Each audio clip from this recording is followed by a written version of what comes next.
There are so many hotspots around the globe, any of which could explode at any point in time. We have no plan, we have nothing in place. It seems as if every week another part of the State Department is either being shuttered or a large part of it remains unfilled.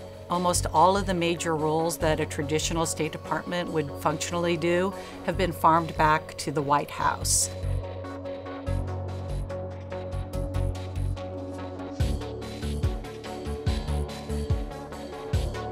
When these agencies aren't properly staffed and don't have leadership, or they're conversely being dismantled, which is happening with education, with energy, with anything to do with science. Instead of building up and keeping up, we're in a period of sort of slow breakdown, slow dismantling of all of the norms and all of the guiding agencies that run our government.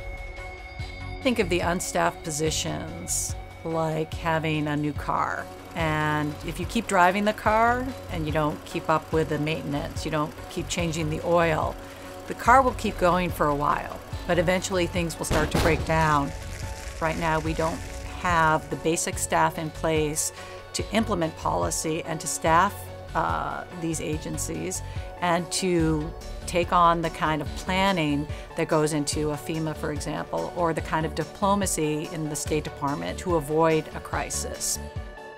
People need to refocus on how they're looking at what Trump is doing. Don't look at it through the eyes of Trump versus Obama versus W. Bush. This is not Republican versus Democrat. This is authoritarianism.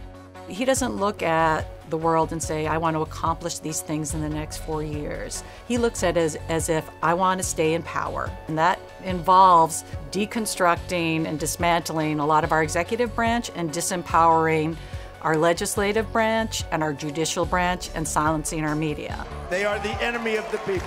The longer he's in office, unless we continue to stay active and speak out and call our elected officials week after week, show up in March and show up at rallies, the longer he's in office, the things that we have traditionally relied on as sort of safeguards are slowly eroding.